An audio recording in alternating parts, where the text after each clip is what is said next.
Somos WBCQ, brindándoles la radio de World's Last Change a ustedes desde Monticello, Maine. El anhelo de todo cristiano durante los últimos 2000 años ha sido ver al Salvador regresar y establecer un reino eterno en la tierra. Los acontecimientos en el mundo revelan que esto sucederá muy pronto. Siga escuchando para aprender cómo puede prepararse espiritualmente para los eventos finales de la tierra. Radio WLC está preparando a un pueblo para la vida en el reino terrenal de Yahuwah, que se establecerá en el inminente regreso de Yahushua a Cristo. Él mandará a sus ángeles con una gran trompeta para que reúnan a sus escogidos de los cuatro vientos, desde un extremo de los cielos hasta el otro. Mateo 23:31. Lao Tzu, el antiguo filósofo del siglo V a.C., escribe una vez: el hombre sabio no acumula sus propios tesoros. Cuanto más da a los demás, más tiene para sí mismo. Hola, soy Luis García y hoy vamos a hablar sobre la limosna. En su Sermón del Monte, Cristo habló sobre la caridad y el dar e hizo una fuerte distinción entre cómo daban los santurrones de su época y cómo deben dar los creyentes. Mateo 6, versículo 1 al 4 dice: ten cuidado de no practicar tu justicia delante de los demás para ser visto por ellos. Si lo haces, no tendrás recompensa de tu Padre que está en los cielos. Por eso cuando des a los necesitados no lo anuncies con trompetas como hacen los hipócritas en las sinagogas y en las calles para ser honrados por los demás. De cierto os digo que han recibido su recompensa en su totalidad. Pero cuando des limosna, que no sepa tu mano izquierda lo que hace tu derecha, para que tu limosna sea en secreto. Entonces vuestro Padre, que ve lo que se hace en secreto, os recompensará. Ahora, hablando por mí mismo, esto es algo en lo que pienso cuando pienso en la limosna bíblica. Sin embargo, recientemente mi compañero Pedro Merino compartió conmigo algunos pensamientos sobre la limosna bíblica. Y tengo que decir que trajo caridad. Sé que es algo negativo para algunos. Esto trajo el dar generosamente para ayudar a los necesitados a un nivel completamente nuevo, y eso es lo que me gustaría dialogar hoy. Gracias, Luis. Creo que la mayoría de nosotros tendemos a pensar en las palabras de Salvador en el Sermón del Monte, cuando pensamos en la limosna bíblica, benevolencia desinteresada, es decir, generosidad libre de intereses propios o motivos ocultos. Ya sabes, no nos paramos en las esquinas de las calles como los fariseos para anunciarlo con orgullo. Di 50 libras, euros, yuanes a la caridad esta semana. Es difícil imaginar que la gente realmente hiciera eso. ¿Es tan egoísta? Bueno, todavía sucede. A la gente todavía le gusta darse palmaditas en la espalda por dar. Durante los confinamientos recientes, debido al coronavirus, muchas personas pobres no pudieron trabajar y se quedaron sin alimentos para sus familias. Ahora, en algunos países, existe una red de seguridad social para ayudar en una emergencia, pero no todos los países la tienen. Uno de los miembros de nuestro equipo en otro país me contaba que donde vive, varios grupos privados organizaron colectas de alimentos para entregar alimentos, en los días en que se les permitía conducir a quienes no tenían. Bueno, eso es. Eso es bueno. Gente ayudando a gente. Eso es lo que se supone que debemos hacer. Claro, por supuesto, pero luego lo que sucedía con demasiada frecuencia era que las personas que entregaban las bolsas de comida tomaban fotos de los destinatarios agradecidos y luego las publicaban en Facebook. Oh, y ellos eran solo repartidores. Los alimentos no salían de sus bolsillos. Ahora, por supuesto, aparentemente fue para alentar a más personas a dar, mostrándoles lo que estaba haciendo para ayudar a los pobres, para que más personas donaran comida y dinero para ayudar. Pero pregúntate a ti mismo, si fueras tan desesperadamente pobre que ni siquiera pudieras alimentar a tus propios hijos, ¿querrías que tu foto apareciera en las redes sociales como un cartel de la necesidad desesperada? No, eso sería una gran violación no solo de mi privacidad, sino también de mi dignidad. Exacto. Cuando damos, no debemos dejar que nuestra mano izquierda sepa lo que hace nuestra mano derecha. Ciertamente no debemos publicar sobre esto en las redes sociales, nuestra versión de la esquina callejera en el mercado. Pero hay más en la limosna bíblica que simplemente asegurarse de no alardear de ello, y eso es en lo que nos vamos a centrar hoy. Muy bien, me gustaría que veamos el Evangelio de Lucas capítulo 12, versículos 13 al 21. Aquí alguien acababa de pedirle a Yahushua que arbitrara entre él y su hermano. Aparentemente alguien, probablemente su padre, acaba de morir y les dejó una herencia. Pero el hermano no estaba siendo justo con la división de bienes, por lo que este hombre quería que Yahushua usara su autoridad como maestro respetado para presionar al hermano, para hacer lo que él quería. Él dice: maestro, dile a mi hermano que comparta la herencia conmigo. Yahushua respondió: hombre, ¿quién me nombró juez o árbitro entre ustedes? Entonces le dijo: cuidado, manténganse en guardia contra toda clase de codicia. La vida no consiste en la abundancia de bienes. Y les contó esta parábola. La tierra de un hombre rico dio una cosecha abundante. Pensó para sí mismo: ¿qué debo hacer? No tengo lugar para almacenar mis cosechas. Entonces él dijo: esto es lo que haré. Derribaré mis graneros y construiré otros más grandes, y ahí almacenaré mi excedente de grano. Y me diré a mí mismo: tienes mucho grano guardado para muchos años. Tómese la vida con calma. Come, bebe y diviértete. Pero Dios le dijo: tonto, esta misma noche te exigirán la vida, entonces ¿quién obtendrá lo que has preparado para ti mismo? Así será con el que atesora cosas para sí, pero no es rico para con Dios. Entonces tenemos aquí a un hombre rico a quien Yahuwah llama tonto. ¿Cuál es la lección que se enseña aquí? Tendrías que preguntar, ¿no? Honestamente, esta es una parábola que nunca he podido descifrar. Yahuwah no lo está llamando tonto solo porque es rico. Yahushua mismo bendijo a Job hasta que fue el hombre más rico de Uz. ¿Qué no se suponía que debía construir graneros más grandes? ¿Qué crees que significa oh sabio? En serio, el hombre rico no está haciendo nada más que lo que hace la gente hoy cuando decide jubilarse. Para ser justo, siempre estuve un poco confundido con esta parábola también. Finalmente decidí que el hombre rico fue llamado tonto porque decidió derribar sus graneros antes de construir otros más grandes para reemplazarlos. ¿Qué? Bueno, ese es el orden de acción dado en la historia. Él dice: derribaré mis graneros, esa es su primera fase. Y construiré otros más grandes, esa es la fase 2. Pensé que en su afán por mostrar su riqueza, decidió derribar los graneros existentes antes de construir otros más grandes. ¿Todavía crees eso? No, no lo hago. Para entender la lección del Salvador aquí, primero tenemos que entender la visión israelita de la caridad. Como dijiste, esa es una palabra que mucha gente ha visto negativamente. Sí, un obsequio dado a los necesitados. De alguna manera termina dañando su orgullo. Sin embargo, por definición, no es nada malo. Caridad se define simplemente como provisión de ayuda o socorro a los pobres. Limosna, algo dado para ayudar a los necesitados. Entonces nada malo, es solo una palabra que se refiere a la ayuda que se le brinda a los necesitados. ¿Estás diciendo que los israelitas eran realmente caritativos? Porque simplemente no veo eso. Hasta el día de hoy, los judíos son conocidos por sus hábitos tratos comerciales. Tienen reputación de ser pecuniarios ricos por engañar a otros. Son los banqueros de Europa. Soy consciente de eso. En primer lugar, no todos los judíos son así. En segundo lugar, recuerden que las filosofías y tradiciones que han creado una mentalidad en algunos judíos para engañar a los gentiles provienen por su propia admisión de las enseñanzas de los fariseos. El judaísmo moderno es descendiente del fariseísmo. Los judíos mismos lo admiten. Entonces, engañando a un goy es perfectamente aceptable según el Talmud. El antiguo Israel, sin embargo, era extremadamente liberal. Yahuwah incorporó en sus leyes que debían proveer para la viuda, el huérfano e incluso los extraños y los forasteros. ¿Dónde dice eso?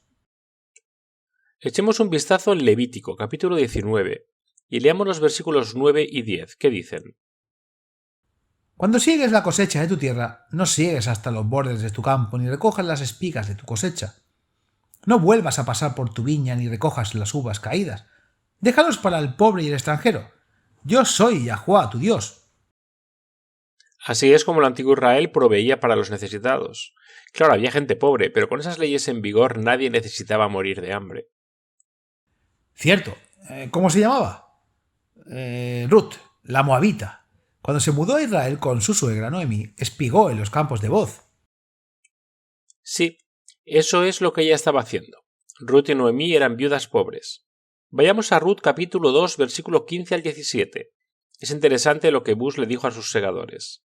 En primer lugar, le dice a Ruth que puede continuar espigando en sus campos hasta el final de la cosecha. Luego, mientras ella está ocupada haciendo eso, él da algunas instrucciones a sus segadores. Y cuando ella se levantó para recoger, Boaz mandó a sus criados diciendo: «Déjenla recoger incluso entre las gavillas, y no la reprochen.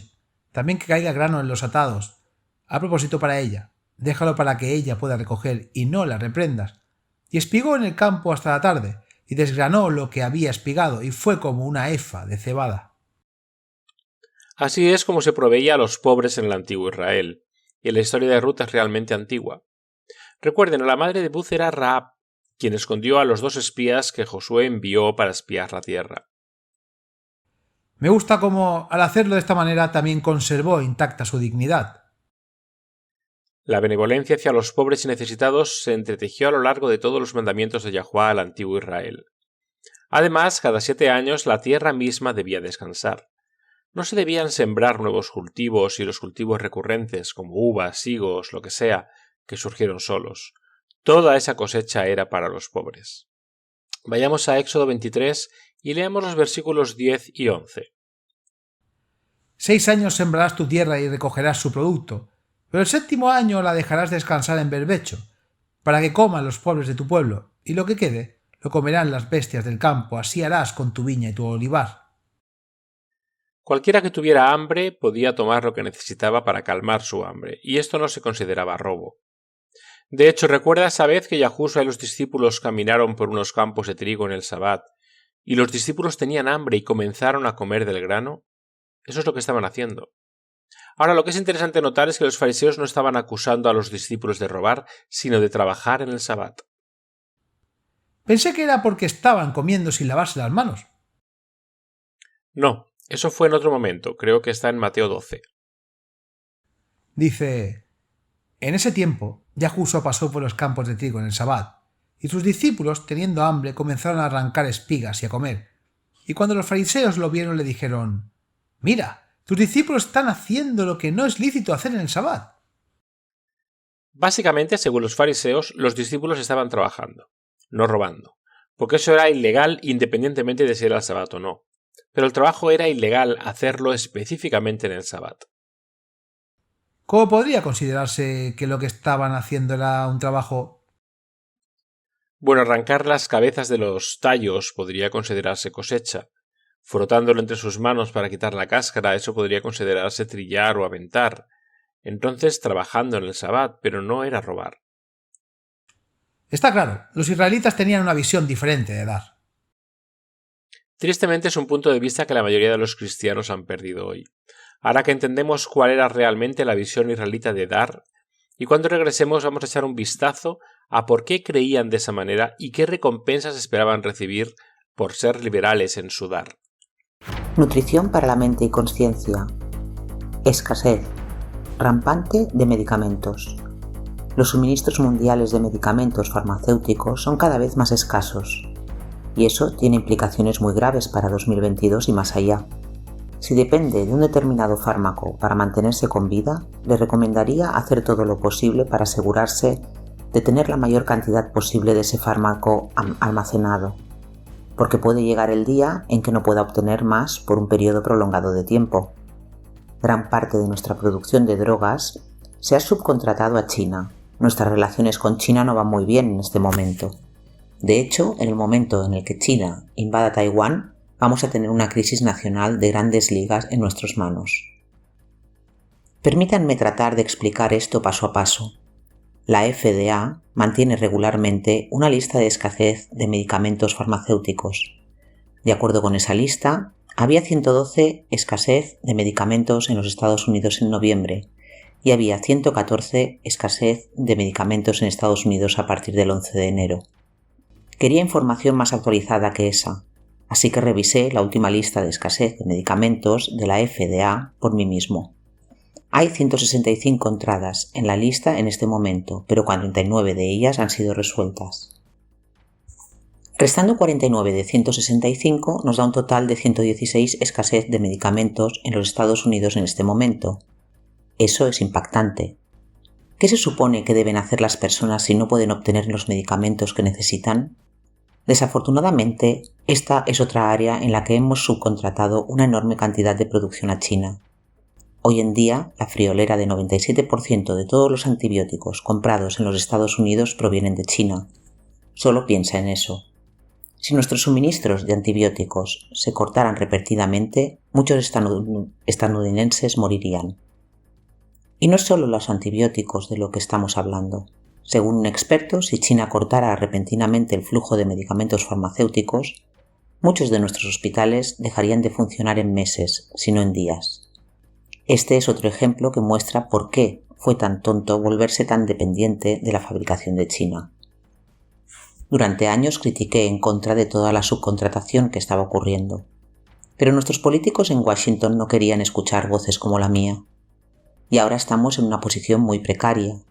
Si China invade Taiwán, tenemos que hacernos a un lado y dejar que suceda o renunciar a la mayor parte de nuestra medicina.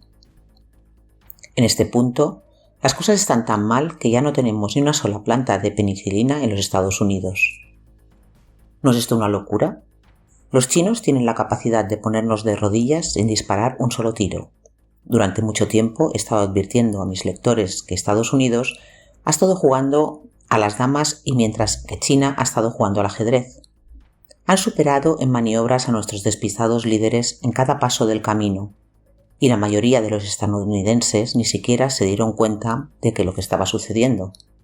Por supuesto, no son solo las drogas farmacéuticas las que son el problema.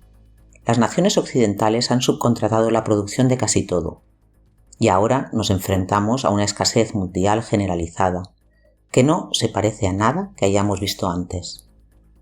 No sé si tengo suficientes palabras para expresar la gravedad de lo que ahora enfrentamos. Ya ha comenzado un horrible colapso global, y solo empeorará. Edward Down advirtió que estamos en los últimos días aquí.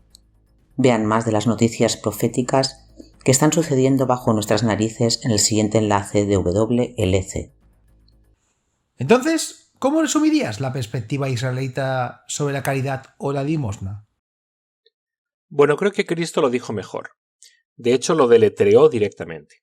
Simplemente nunca nos hemos tomado el tiempo para dejar que el impacto completo de sus palabras penetre. Me gustaría leer Mateo capítulo 6, versículo 19 al 21.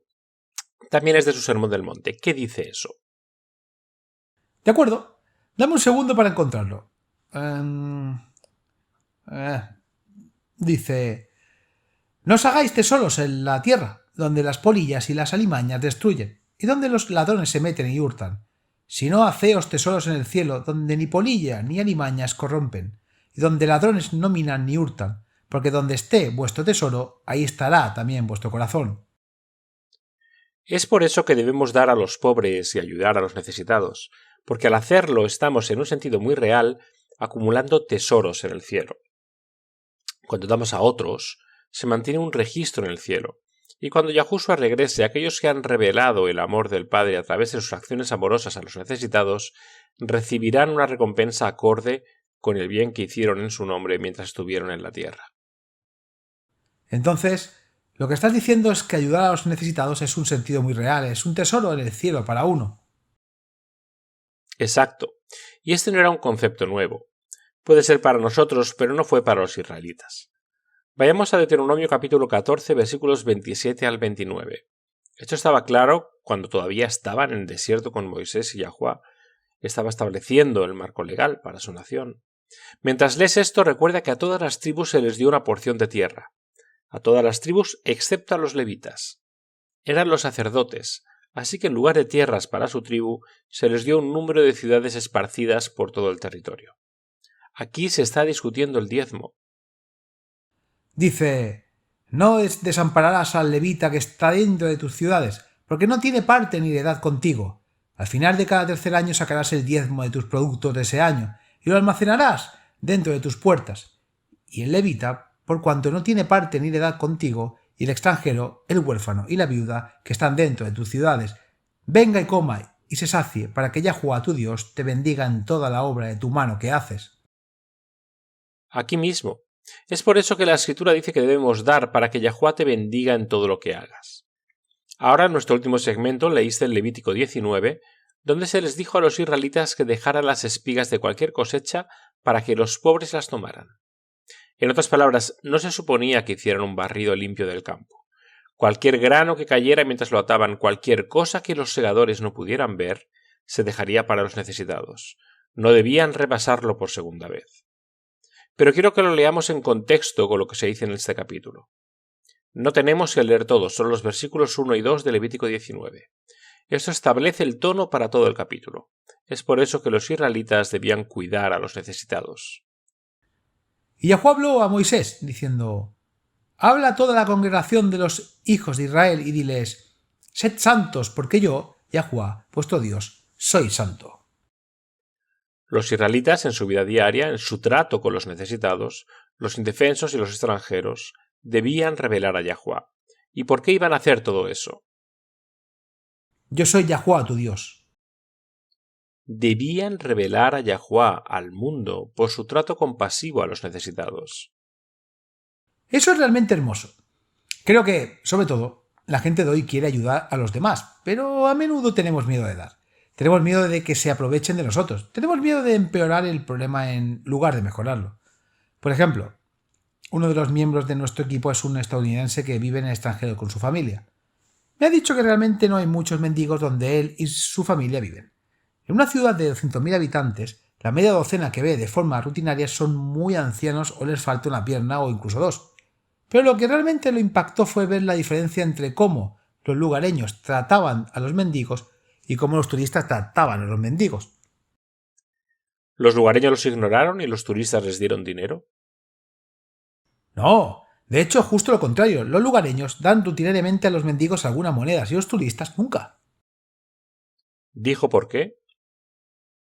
Bueno, según él, el país donde vive ahora tiene una ética de trabajo muy fuerte. La mendicidad generalmente no es una cosa. Incluso si todo lo que pueden hacer es vender chicles o dulces en las calles, casi todos trabajarán duro para mantenerse.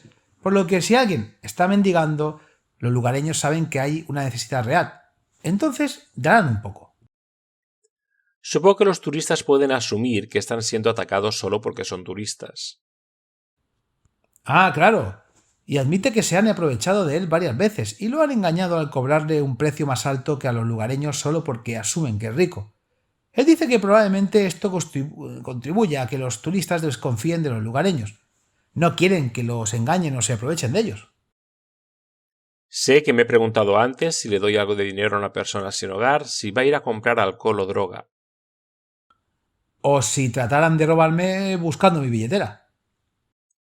Supongo que sentirse atacado debido a su nacionalidad sería solo un elemento adicional de por qué alguien hoy podría dudar en dar. Pero lo que debemos aprender y emular es que para los israelitas no importaba. Ellos dieron generosamente y libremente y dejaron los resultados con Yahuwá. Ahora llegamos al punto principal que quiero hacer en la presentación de hoy. Los israelitas no se preocuparon por cómo se podría usar o abusar del regalo que dieron. No se preocuparon por ser atacados o que se aprovecharan de ellos, porque vieron el acto mismo de dar como un regalo para Yahuwá. Y de hecho lo llevaron aún más lejos. Creían que ayudar a los necesitados en realidad proporcionaba un escape de la condenación, ya que dar a los pobres era dar a Yahuwá. Entonces, dar a los necesitados se convirtió, en un sentido muy real, en un acto de altísima adoración porque al dar a los pobres estaba mostrando adoración por el Creador mismo. Realmente me gusta eso. Esto es lo que se ha perdido en nuestra comprensión moderna de la caridad. No tienes que preocuparte de si ese vagabundo va a gastar o no lo que le acabas de dar en una botella, o 2 o 3 en el bar. Al ayudar a aliviar la angustia de los pobres, le estás dando al Padre Celestial. Deje los resultados en él, porque, ya sea que esté siendo atacado o no, ya sea que se aprovechen de usted o no, ya sea que se haga el mejor uso de su regalo o no, se acreditará a su cuenta en el cielo. Vayamos a Proverbios 10, versículo 2. Debido a la forma en que ha sido traducido, nos hemos perdido el significado más profundo y oculto. Dice: los tesoros de maldad para nada aprovechan, mas la justicia libra de muerte. Sí, no veo ningún significado oculto aquí. Eso es porque está escondido. Los diccionarios modernos definen la rectitud como un acto justo, e incluso las escrituras contienen este significado de la palabra. La palabra rectitud proviene de la palabra hebrea tzedakah, que significa moralmente recto, justo, virtuoso, e incluye la definición de actos virtuosos. Entonces ahora escucha, voy a leer Proverbios 10, versículo 2 nuevamente, solo que esta vez voy a insertar actos virtuosos en lugar de solo justicia. Los tesoros de maldad no aprovechan nada, pero las acciones justas libran de muerte. Interesante. Como hemos aprendido en programas anteriores, las promesas de Yahuwah son poderosas.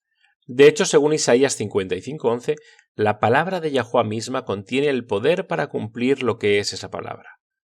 Entonces la forma en que los actos justos libran de la muerte se debe al hecho de que el poder de librar de la muerte está contenido dentro de esa misma promesa. ¿Estamos hablando literalmente aquí? Bueno, ciertamente en algunas circunstancias un acto virtuoso puede salvar la vida física. Recuerdo una historia de Corrie ten Boom durante la invasión nazi de los Países Bajos. Ella escondía judíos. Su hermana Nali también albergaba a una mujer judía llamada Annelies en su casa. Ahora Corrie había decidido que mentiría, engañaría, robaría, haría lo que fuera necesario para preservar su vida. Su hermana, por otro lado, aunque estaba decidida a arriesgarlo todo para salvar la vida de inocentes, se negó a hacer nada malo para hacerlo. Un día unos oficiales irrumpieron en la casa de Nol, señalaron a Annelies y le preguntaron ¿es judía? Y Nol respondió sí. ¿Hablas en serio? No puede ser en serio. Sí, claro que hablo en serio. ¿Y entonces? Annelies fue enviada al antiguo teatro judío de Ámsterdam, desde donde se transportaba a los judíos a campos de exterminio en Alemania y Polonia. Nolly fue llevada a la comisaría. Desde ahí le envió un mensaje a Corrie. A Annelies no le pasará nada malo. Dios no permitirá que se la lleven a Alemania. Él no la dejará sufrir porque yo le obedecí. 5 días después del arresto, el teatro fue allanado y 40 judíos, incluida Annelies, fueron rescatados. ¡Guau! Así que sí, en algunas circunstancias un acto virtuoso ciertamente puede salvar una vida física. Sin embargo, tales actos tienen un impacto aún mayor en la vida espiritual debido al precio de dar. Incluso cuando no puedes permitirte dar, puedes hacer que el acto de dar sea muy difícil. ¿A qué te refieres? Dar algunas monedas a un mendigo es fácil, pero se acerca más a casa cuando realmente podría usar el dinero usted mismo, o cuando también tiene necesidades. Cuando ayudas a los necesitados, incluso cuando podrías usar ese dinero tú mismo, estás ejerciendo la fe en que Yahuwah proveerá para ti. Él no va a dejar que sufras solo porque elegiste ser sus manos para ayudar a los necesitados. De esta manera, ayudar a los demás se convierte en una declaración pública de tu fe en que Yahuwah te devolverá lo que has dado. Esto es muy cierto. Cuando das de la abundancia realmente no te estás perdiendo nada. Pero cuando das a lo que podrías usar, eso se acerca más a casa. Y con el golpe financiero que tantos han sufrido debido a la pérdida de trabajo, esto llega a casa para muchos. Me recuerda a algo que escribió Kyle Griban. Griban fue un escritor pensador, filósofo de principios del siglo XX. Dijo: la generosidad no es darme lo que necesito más que tú, sino darme lo que necesitas más que yo. Entonces, definido de esa manera, ¿qué se supone que debes hacer? Ciertamente, si tenemos familia, una esposa, hijos, dependiendo de nosotros, tenemos la responsabilidad de mantenerlos. La Escritura es clara en eso. Sin embargo, también tenemos la responsabilidad de ayudar a los necesitados, y aquí es donde se ve el verdadero significado de la limosna bíblica. Si crees que cuando das a los pobres le estás dando a Yahuwah mismo, ¿tienes la fe para creer que Yahuwah a su vez te proveerá? ¿Crees que Él satisfará tus necesidades? Así que estás diciendo que se convierte en una declaración de fe. Exacto. Dar a los demás, ayudar a los necesitados, incluso cuando usted mismo podría usar la ayuda, requiere que ejerza la fe en que Yahuwah satisfará sus necesidades. Véase Proverbios 19:17. Esta es una promesa que aborda ese mismo punto. Dice: el que tiene piedad del pobre le presta a Yahuwah, y el Yahuwah devolverá lo que ha dado. ¿Alguna vez le has prestado algo a alguien y no te lo devolvieron? Sí, libros, algunas herramientas. Es realmente frustrante cuando eso sucede. ¿Puedes alguna vez en tus imaginaciones más salvajes imaginar una situación en la que le prestas algo a Yahuwah y él no te lo devuelve? No, por supuesto que no. Por supuesto que no. Entonces ayudar a los necesitados no es solo un acto de gran adoración porque le da a Yahuwah mismo, sino que revela algo crucial sobre la naturaleza de Yahuwah. Es generoso, no puedes dar más que Él. Así que la caridad, ayudar a los necesitados, se convierte en una declaración de creencia por parte del dador, de que Yahuwah a su vez proveerá para el dador. Eso es realmente profundo. Básicamente estás declarando públicamente tu fe en la existencia de un Dios todopoderoso y amoroso que cuidará de ti, asegurándose de que no te falte nada, incluso cuando das generosamente a los demás. Claro, ahora déjame preguntarte esto. Si nuestra generosidad hacia los pobres es una declaración sobre Yahuwah y quién es Él, ¿qué muestra exactamente tu generosidad o falta de ella sobre Yahuwah? Nunca lo había pensado de esa manera antes, pero esa es una verdad realmente cortante. Para decirlo de otra manera, mi falta de generosidad le está diciendo al mundo que el Dios en el que afirmo creer es del tipo que no cuidará de sus hijos. Le estoy diciendo al mundo que realmente no creo en la existencia de un Dios amoroso que recompensará mi generosidad. Eso es realmente algo en lo que debemos pensar. Cortes cerca de casa, ¿no es así? Y encontramos este tema desarrollado a lo largo de las Escrituras. Simplemente nunca lo hayamos abordado antes. Por ejemplo, en su carta a los Filipenses, Pablo los elogió por su generosidad al proveer para él. Pero no solo estaba diciendo gracias. Él estaba explicando que su generosidad era para su propio beneficio espiritual. Leamos Filipenses 4, versículos 15 al 9. Este es un pasaje realmente fascinante. Quiero que noten cómo después de decir que su generosidad fue para su beneficio espiritual, agrega su seguridad de que Yahuwah, a su vez, proveerá para ellos.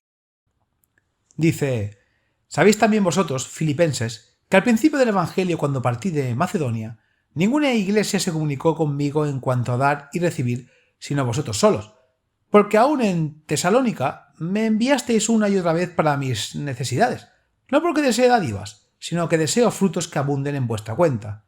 Pero lo tengo todo, y me sobra. Estoy lleno habiendo recibido de Epafrodito lo que enviasteis, olor fragante, sacrificio acepto, agradable a Dios, pero mi Dios suplirá todo lo que os falta conforme a sus riquezas en gloria en Cristo Yahushua». Pablo estaba agradecido, por supuesto, por la ayuda que los filipenses le habían brindado generosa y repetidamente, pero también confiaba en que Yahuwah a su vez cuidaría de ellos para que su generosidad hacia él no los dejara en necesidad. Incluso los primeros cristianos vieron dar a los necesitados como un acto de adoración. Ellos creían que cuando dabas a los pobres te encontrabas con el mismo Yahuwah. Vaya, eso es realmente diferente de nuestra visión moderna, sospechosa, y me atrevería a decir egoísta, hacia la caridad. Lo es. Se requiere una fe vibrante, viva y radical para tomar la palabra de Yahuwah y confiar en que Él de hecho proveerá para todas sus necesidades, porque lo ha prometido. Pero ¿realmente hay algún riesgo en dar al Creador? Él sostiene y suple todo. Podemos confiar en que Él también nos proveerá a nosotros cuando le demos generosamente en la persona de quienes nos rodean y necesitan ayuda.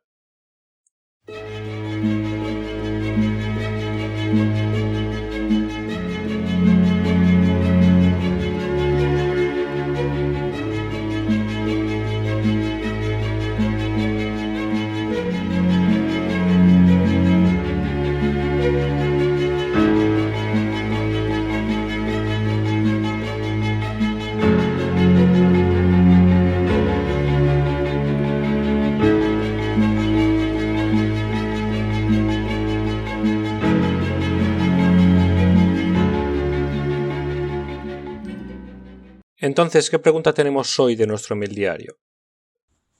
Es uno que es un poco emocional, o tal vez debería decir políticamente cargado para algunas personas. Sin embargo, me interesa saber cómo responderás a la pregunta porque creo que todos podemos beneficiarnos de aprenderla.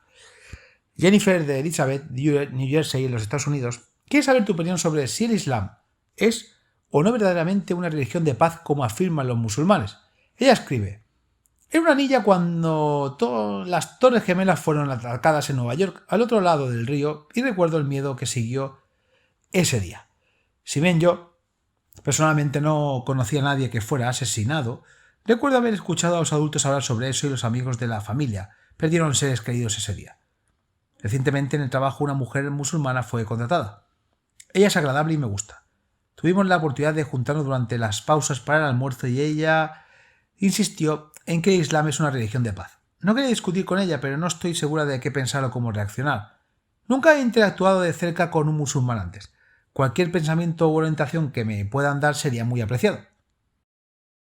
El principio para interactuar con los musulmanes es el mismo que cualquier otra religión. Pregúntese qué haría Yahushua. Eso realmente lo simplifica, ¿no? Sería amable, cariñoso y tolerante, no sería denunciatorio ni acusatorio. Y así es como debemos ser si queremos ser como Yahushua. Yahushua amaba y aceptaba a todos, no solo a sus compañeros judíos, sino también a los samaritanos, los romanos, la mujer sirofenicia, los trató a todos con amabilidad y respeto. ¿Sabías que la palabra Islam significa rendirse y que musulmán significa el que se entrega pacíficamente a Dios? No, en realidad, no sabía eso. Bueno, como el judaísmo y el cristianismo es una de las religiones abrahámicas, adoran al Dios de Abraham. Simplemente lo llaman por un nombre diferente. Se cree que la palabra Alá es una contracción de Alá que tiene raíces etimológicas en el, Eloá, Elohim. ¿Reconoces esas palabras? Claro, títulos hebreos para Yahuwah, pero he oído a la gente decir que los musulmanes no adoran al mismo Dios que tú o yo. Eso es como los testigos de Jehová, por ejemplo, diciendo que los católicos no adoran al mismo Dios que los testigos de Jehová. Solo hay un creador, solo un ser divino, y ese es Yahuwah. Pero nuestra comprensión humana limitada, combinada con las diferentes teologías en las que todos hemos sido educados, han dado forma a nuestra visión de él. Entonces, estás diciendo que los musulmanes adoran a Yahuwah. Por supuesto, ellos adoran al Dios de Abraham. Sin embargo, lo que hay que recordar es que su comprensión de él está formada por su teología, al igual que los judíos ven a Yahuwah de manera diferente a los cristianos, y dentro del cristianismo los católicos lo ven de manera diferente a los protestantes. Sí, puedo ver eso. Alguien que cree que los perdidos eventualmente serán completamente destruidos en el lago de fuego verá a Yahuwah de manera diferente a alguien que cree que Yahuwah quemará a los perdidos por la eternidad en el fuego del infierno. Entonces la respuesta a la pregunta ¿es el Islam una religión de paz? Pues depende del individuo. Dense cuenta que hay mucha agitación política en el mundo en este momento y que los lados opuestos han cambiado. Durante la Guerra Fría eran los comunistas contra la democracia. Ahora, a medida que nos acercamos al fin, es el Islam contra los cristianos. Pero en última instancia se reduce al individuo. Hay musulmanes que son terroristas, al igual que hay musulmanes que son verdaderos amantes de la paz. Yahuwah no acepta ni rechaza a las personas en grupos, y nosotros tampoco deberíamos hacerlo. Siempre es de forma individual, ningún cristiano se salva por ser miembro de una organización en particular. De hecho, todas las denominaciones cristianas, al igual que todas las religiones del mundo, contienen algún error. Lo que nos lleva al punto de partida de la pregunta de Jennifer sobre cómo interactuar con un musulmán. La respuesta es simple. Trata a la persona con la misma amabilidad, aceptación y compasión que Yahushua trató a todos. No importa si son musulmanes, católicos, hindús, homosexuales, bisexuales o cualquier otra cosa que sea diferente a ti. Es el trabajo del Espíritu Santo convencer de pecado o error, no el nuestro.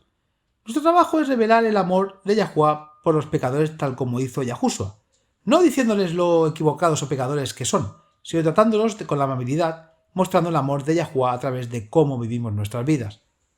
Eso me recuerda a uno de mis textos bíblicos favoritos. Es Jeremías 31, versículos 3. Dice: Yahuwah se me apareció desde la antigüedad diciendo: sí, con amor eterno te he mandado, por tanto, te he atraído con misericordia. Sí, eso es perfecto. El amor es la fuerza más poderosa del universo. Solo el amor atraerá a los incrédulos a Yahuwah, por lo que siempre debe ser la base que influya en cómo actuamos hacia los demás. Lo sé. Hablando por mí mismo, teniendo en evitar que las personas que me critican constantemente, me atraen mucho más las personas cálidas, amables y amistosas que las que se erigen en jueces sobre mí. Bien, tenemos tiempo para otra pregunta. Este viene de Samesh Ravi en Kochi, India. Samesh escribe: el cristianismo ha cambiado mucho a lo largo de los años. ¿Cuáles son algunos aspectos de vivir la vida cristiana que enfatizaría para los creyentes modernos? Chamés tiene razón. El cristianismo ha cambiado mucho a lo largo de los años, y no solo desde el primer siglo, ha cambiado incluso en los últimos 50 años. Y no siempre para mejor. No, definitivamente no. Bueno, hay algunos conceptos básicos que nunca han cambiado entre el primer siglo y el siglo XXI. Tómese el tiempo para orar, por supuesto, y pase tiempo con la palabra de Yahuwá. Comulgamos con Yahuwá en oración, se comunica con nosotros de varias maneras, pero la más clara es a través de su palabra. Una cosa que he encontrado muy útil para profundizar en la palabra de Yahuwá es usar varias herramientas de estudio bíblico, como una concordancia o un diccionario bíblico. Por supuesto, la lectura es importante, pero si puede buscar palabras realmente puede ayudar. Uno de los estudios más convincentes que he hecho fue buscar cada uso de la palabra que se traduce al español como el Espíritu Santo. Cada vez que aparece la palabra Espíritu o Espíritu Santo en las Escrituras la busco y la leo en el contexto. Eso fue probablemente lo más importante que me convenció de que no existe una divinidad trina con una tercera persona. Incorporé a llamada Dios el Espíritu Santo.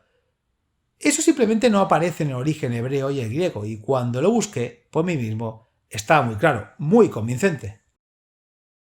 Sí, y si no tienes esos libros en casa, busca en línea. Hay tremendos recursos para ayudarnos a profundizar el estudio de la Biblia.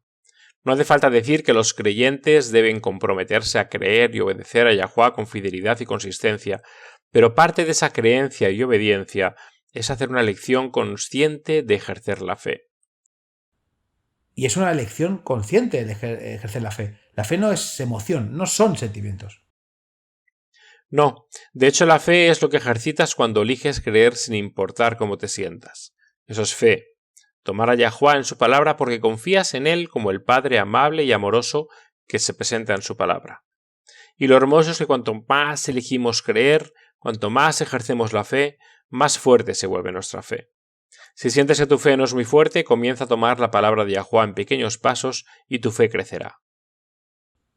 ¿Hay algo en particular para los cristianos contemporáneos en relación con el hecho de que estamos viviendo los últimos días? Sí, y eso es cuestionarlo todo. Mira, cuando me criaron en una denominación protestante nos enseñaron a no cuestionar. Nos dijeron que abría la puerta a la duda y al cuestionamiento. Pero la verdad puede soportar el peso de la investigación.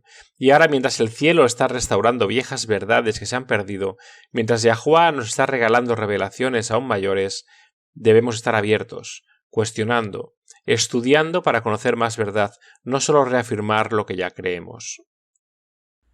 Creo que mucha gente tiene miedo de estudiar nuevas ideas. Tienen miedo de abrir la puerta a la duda o al engaño. Nadie quiere ser engañado. Por supuesto que no, pero ese miedo irrazonable es del diablo. ¿Qué dijo Pablo en 2 Timoteo 1:7? Porque Yahuwá no nos ha dado espíritu de cobardía, sino de poder, de amor y de dominio propio. Puedes confiar en Yahuwá para proteger tu mente de los engaños de Satanás, pero necesitamos estudiar. Veamos Juan 16, leamos el versículo 13. Este es un importante consuelo para cualquiera que tenga miedo de considerar nuevos conceptos por temor a ser engañado. Dice: pero cuando venga el Espíritu de verdad, Él os guiará a toda la verdad, porque no hablará por su propia cuenta, pero todo lo que oiga, eso hablará y os hará saber las cosas por venir. No hagas caso a los miedos implantados por Satanás para evitar que estudies en busca de más luz. Todos hemos heredado el error y se necesitará un estudio diligente para encontrar la verdad para estos últimos días. Pero Yahuwá ha prometido dar su espíritu para guiarnos a la verdad.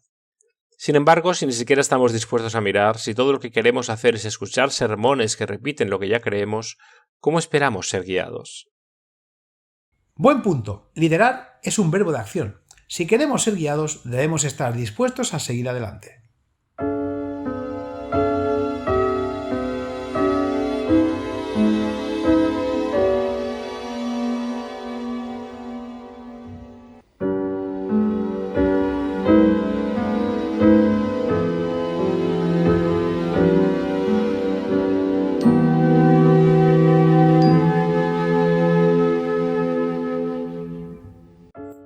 Bienvenidos a la promesa diaria de hoy de la palabra de Yahuwá. En 2015, médicos en Brasil diagnosticaron a María da Costa con un tumor cerebral. Las pruebas revelaron que el tumor era benigno, lo cual era una noticia maravillosa, pero el problema era la ubicación del tumor. Había que extirpar el tumor, pero hacerlo sin dañar irreparablemente su capacidad para hablar y razonar. Iba a ser extremadamente difícil. Su neurocirujano, Carlos Rocha, explicó que existía un grave riesgo de que María perdiera la capacidad de hablar, por lo que tendría que estar despierta y poder hablar con el equipo médico mientras le hacían la cirugía. Este es en realidad el procedimiento operativo estándar para ese tipo de cirugía riesgosa. El doctor Rocha recuerda, cito: «Habíamos hecho arreglos previos para hacer un mapeo del habla con estímulos eléctricos en el cerebro y pruebas durante la cirugía pidiéndole que nombrara objetos y colores, leyera y hablara». María, sin embargo, tuvo una mejor idea. Ella sorprendió a todo el equipo médico cuando empezó a cantar. Al recordar ese momento aterrador, dice: «Quería sentirme segura durante la cirugía y tener algún tipo de control a mi manera. Mi canción agradecía a Dios por mi vida y por darme la fuerza para luchar y vencer en esta difícil batalla de salud que pesa sobre mí desde 2015. La fuerte fe de María en cantar durante su terrible experiencia conmovió profundamente a sus médicos. Su anestesióloga, la doctora Paula Fialo, dijo más tarde: «Hubo varios profesionales involucrados en este procedimiento y fue una experiencia emocional. Todos no podían dejar de hablar de su coraje. La cirugía complicada duró 8 horas, pero solo 4 días después María se dirigía a su casa, caminando, hablando y alabando a Yahuwá por su amoroso cuidado por ella». Isaías 26, versículo 3 dice: «Tú guardarás en perfecta paz a aquel cuyo pensamiento en ti persevera, porque en ti ha confiado». En un momento de estrés extremo, con el potencial de un fracaso devastador, María confió en su Padre Celestial y Él la ayudó a salir adelante. Él también hará lo mismo por ti. Primera de Tesalonicenses, capítulo 5, versículos 23-24 dice: «Y el mismo Dios de paz os santifique por completo, y que todo vuestro espíritu, alma y cuerpo sean preservados irrepresibles para la venida de nuestro Señor Yahushua Cristo. Fiel es el que os llama, el cual también lo hará. Se nos han dado grandes y preciosas promesas. Vayan y comiencen a clamarlas». Toda esa idea de que cuando le damos a los necesitados le estamos dando a Yahuwá mismo es realmente hermosa. Me inspira a querer ir a dar más, pero verdaderamente lo estamos dando a Él. Hebreos 4:15, porque no tenemos un sumo sacerdote que no pueda compadecerse de nuestras debilidades, sino uno que fue tentado en todo según nuestra semejanza. Ahora, obviamente, en este contexto se refiere a Yahushua, pero Él obtuvo esa sensibilidad a nuestros sentimientos, sintiendo lo que sentimos del Padre. Zacarías 2, versículo 8: «El que te toca a ti toca a la niña de su ojo». John Chrysostom fue un arzobispo de Constantinopla del siglo IV. Enseñó que los pobres podían, en un sentido real, ser vistos como un altar para adorar a Yahuwá. Escribió: «Siempre que ves a un pobre creyente, imagina que contemplas un altar. Siempre que te encuentres con un mendigo, no lo insultes, sino reveréncialo». Esto puede parecer un poco radical a los creyentes modernos. Sí, un poco. Pero Cristo enseñó lo mismo. En Mateo 25, versículos 31 al 46, tan pronto como empieces a leer, lo reconocerás. Dice: «Cuando el Hijo del Hombre venga en su gloria, y todos los santos ángeles con él, entonces se sentará en el trono de su gloria.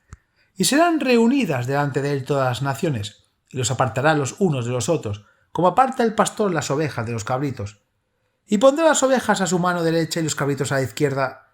Entonces el rey dirá a los de la derecha: Venid, benditos de mi Padre, heredad el reino preparado para vosotros desde la fundación del mundo.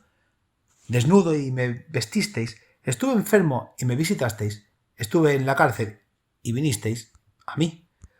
Entonces los justos le responderán diciendo: Señor, cuando te vimos hambriento y te sustentamos, o sediento y te dio de beber, cuando te vimos forastero y te acogimos, o desnudo y vestido, o cuando te vimos enfermo o en la cárcel y vinimos a ti. Y respondiendo el rey les dirá: de cierto os digo que en cuanto lo hicisteis a uno de estos mis hermanos más pequeños, a mí lo hicisteis.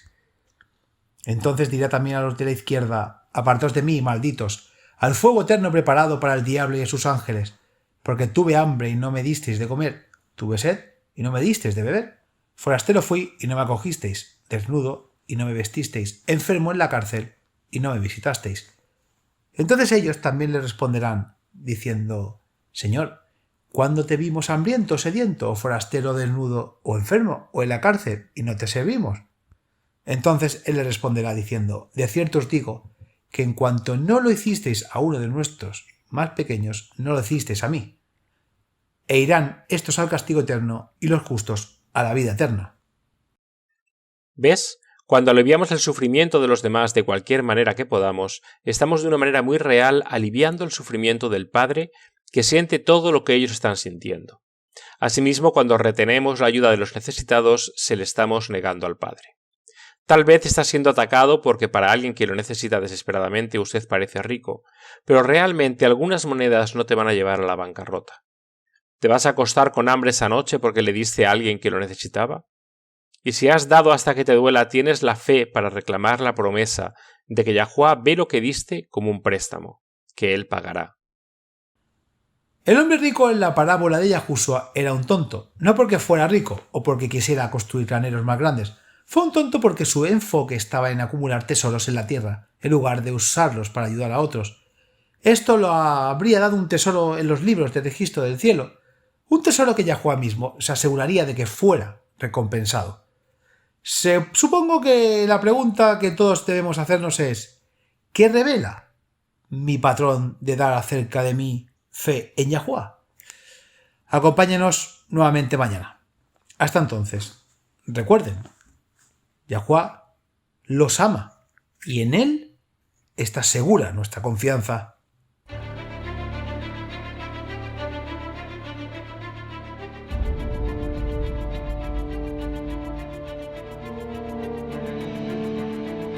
Gracias por escuchar este episodio en WLC Radio. Vivimos tiempos muy solemnes. El mundo está al borde del desastre. Pronto tendrán lugar acontecimientos catastróficos que pondrán fin a esta era y marcarán el comienzo de la siguiente. En su gran misericordia, Yahuwah ha revelado a través de la profecía lo que depara el futuro. Apocalipsis 8 predice una serie de eventos, cada uno peor que el anterior, que devastarán la tierra. Se diezmará el suministro mundial de alimentos. Se producirá hambruna y la pestilencia que la acompaña. Los suministros de agua dulce de la tierra también se verán afectados. Apocalipsis 9 revela que los demonios se harán pasar por extraterrestres. El terror y la devastación de esta llamada invasión extraterrestre hará que la gente desespere por seguridad a cualquier precio. La libertad de vivir y de adorar como dicta la conciencia se convertirá en una cosa del pasado. Se perderán muchas vidas durante esta serie de eventos, y cuando se aplique la marca de la bestia, habrá mártires. Cada evento se prepara para la próxima crisis, en un largo y último llamado de misericordia al arrepentimiento. Porque Yahuwah no está dispuesto a que nadie perezca, sino que todos lleguen al arrepentimiento. 2 Pedro 3:9. Poco después de los eventos descritos en Apocalipsis 8 y 9, se derramarán las 7 últimas plagas. Estas plagas no tienen precedente en la historia de la humanidad. En un sentido muy real, estos eventos vaciarán la tierra. Isaías 24 advierte, cita: He aquí Yahuwah vacía la tierra, la asola, la revuelve y esparce a sus habitantes. La tierra se tambaleará de un lado a otro como un borracho, y será removida como una cabaña, y su transgresión será pesada sobre ella, y caerá, y no volverá a levantarse. Isaías 24, 1-20. Para los creyentes, sin embargo, hay esperanza.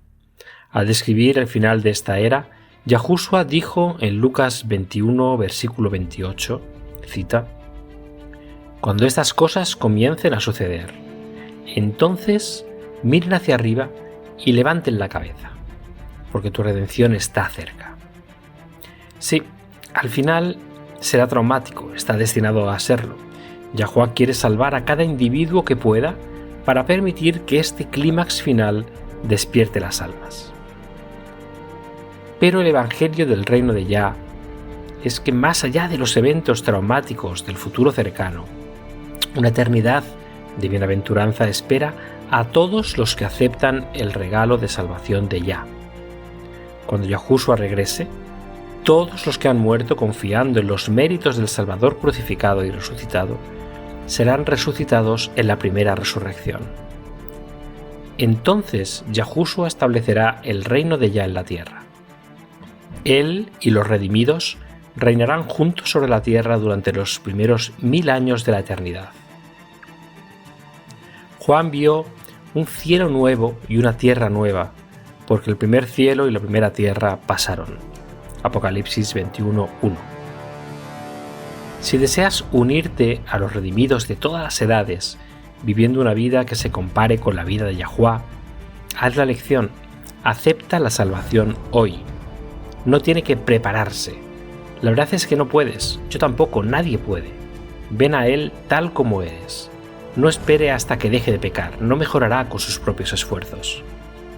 Acepte la invitación de Yahuwah de convertirse en miembro de su reino terrenal eterno. Cuando aceptes esta preciosa invitación, Yahuwah te obsequiará con un corazón completamente nuevo. En Ezequiel 36, versículo 26, Él declara: les daré un corazón nuevo y pondré un espíritu nuevo dentro de ustedes. Quitaré el corazón de piedra de su carne y les daré un corazón de carne. Aceptar este regalo invaluable es la única manera de unirse a su reino. Ven a Yahuwah tal como eres. Está esperando con los brazos abiertos, ansioso por recibir a todos los que se acercan a Él.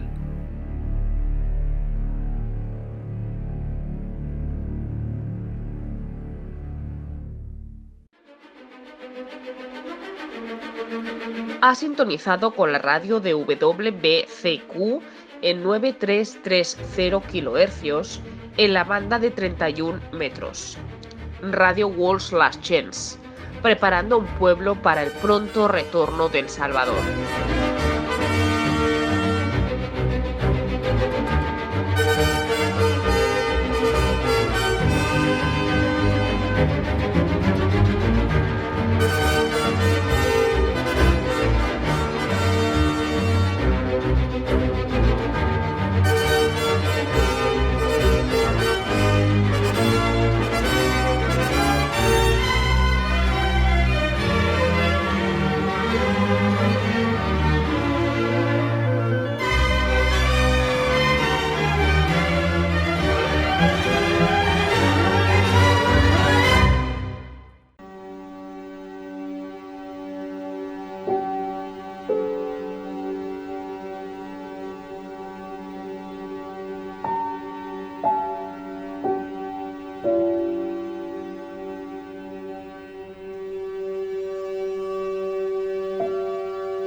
Este programa, como los episodios pasados de Radio WLC, están disponibles para descargarlos en nuestra página web. Son estupendos para compartir con amistades y estudios bíblicos. También es un maravilloso apoyo para aquellos que dan su adoración a Yahuwah solos o en casa. Si desea escuchar los programas de Radio WLC, visite nuestra página web en worldslastchance.com/español. Haga clic en el icono Radio WLC, parte superior a la izquierda de la página principal. Esto le permitirá hacer descargas de los episodios en su idioma preferido. También están los artículos y los vídeos disponibles en una variedad de idiomas. Acompáñenos otra vez mañana para otro mensaje lleno de verdades en WBCQ, en 9330 kHz, en la banda de 31 metros. La radio de WLC prepara un pueblo para el pronto retorno del Salvador.